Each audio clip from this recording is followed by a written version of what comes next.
Hello and good morning. Welcome to my kitchen. My name is Samantha Bell, and we are going to dive right into that four-letter word that scares a lot of people. It is misused, it is misunderstood, and it is completely unnecessary most of the time. You ready for it? Scam! Okay, so as a professional in the industry, singing, dancing, acting, teaching, doing castings, a little fashion producing, it's just, I've had experience with a lot of different things on a bunch of different levels. I am a professional in the industry, but we can get on that later. So as far as credentials, just ask anybody that's a professional at what they do, and they'll tell you that I'm right. Okay, so a scam, by definition, is fraud or a dishonest kind of thing. So the issue with that is that people tie money to scam. They're not the same thing, okay? Just because you have to pay for something does not make it a scam. Is college a scam? No. Ask any professional. This is not just entertainment industry related. This is literally anything anyone does ever. You wanna be a doctor, you wanna be an accountant, you wanna be a hairdresser, you wanna be a shoe sole maker, you have to pay in your time, financially, monetarily, and also just with your skills, devoting and building and growing. Wanting it is amazing, and it is so important, and that drive is absolutely gonna get you places, but you cannot do anything for absolutely free. Ask anyone that's a professional in what they do, and you cannot do it, because the people that you're learning from and the people that you're getting your tools and your trainings and everything from, if they are a professional, they do this for a living, kind of what the professional means. You have hobbyists, which is totally fine. You can go and you can take things on the side, but you have your day job that you rely on. Hobbies are totally great to have, make you feel real good, it's totally fine. If you're gonna be a professional, that means that you are getting your life's source from this thing, okay?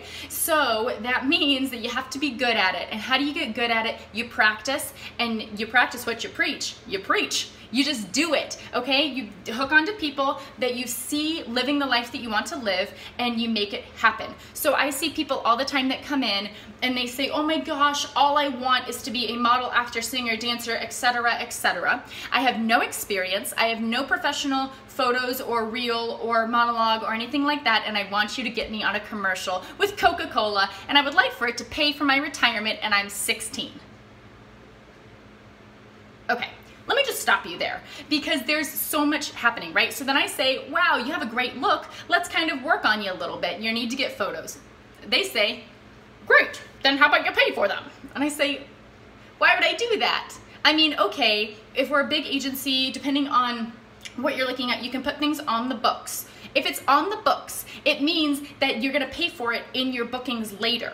Okay, so you could get your test shoots. A lot of big agencies will do this. You'll get your test shoots, you'll get a couple things so that the agency can then market you correctly and optimally, and then that is all free to you. But the first couple things you do are all going to pay that off, so you don't really get paid for that. So you're paying for it either way. It's just how it kind of comes out. So they don't want to do that. They want their money offhand. They don't want to pay for anything, or they say, okay, great, we're going to TFP.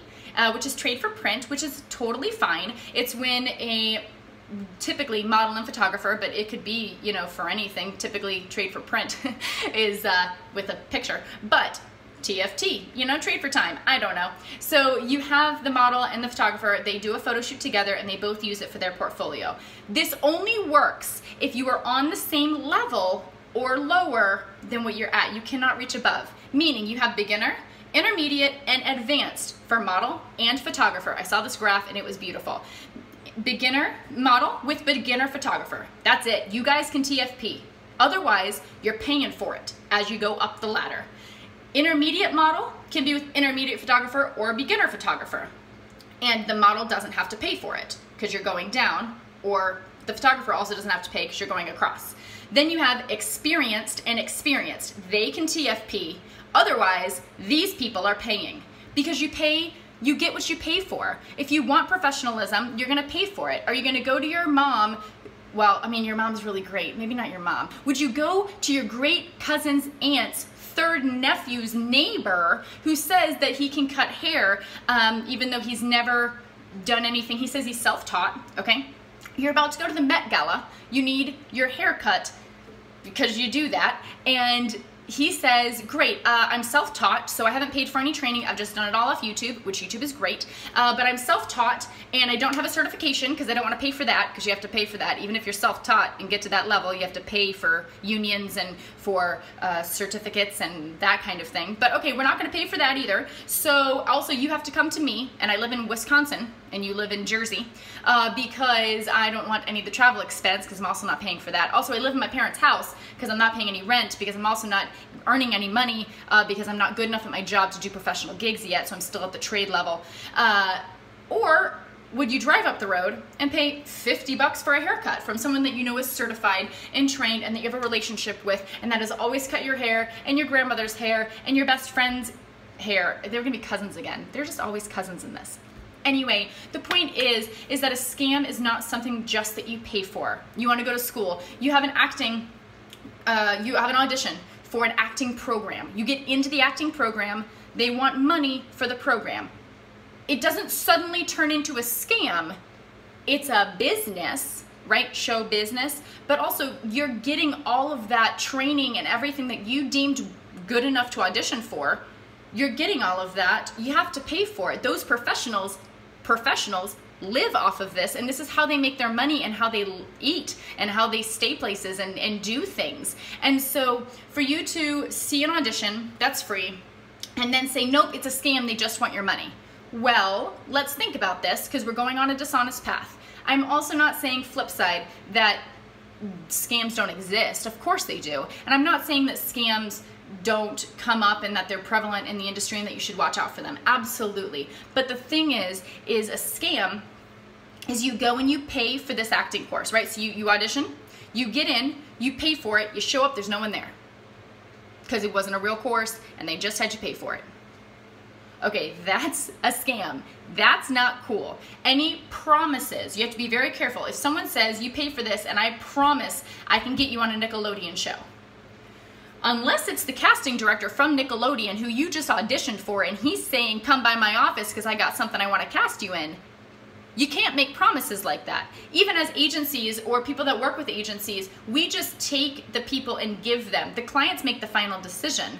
And so for photo shoots, for anything like that, and I'm sure in medical school and do things like that, you can have professors that are like, this person's really great. But as you do internships, as you graduate, and as you move up, if you don't make a connection in that workplace, it doesn't matter. You have to be able to represent yourself and do it right. Anyway, so if they say, if you do X, I promise you'll get to all the way back around the alphabet to Z, right? You'll go X, Y, Z, all the way back around to Z again. There's just not enough to promise that kind of leap. Now, if you say, if you do this acting program, I promise that I can get you in front of casting directors from Nickelodeon or etc. Well, that's possible. Just because they get you in front of them, they're not promising anything as far as your success. That's up to you. All of this is up to you. A scam is not something you pay for. You pay for college, you pay for certifications. If you want to be SAG, if you want to do anything at a professional level, you have to pay for it somehow. Ask anyone in any field.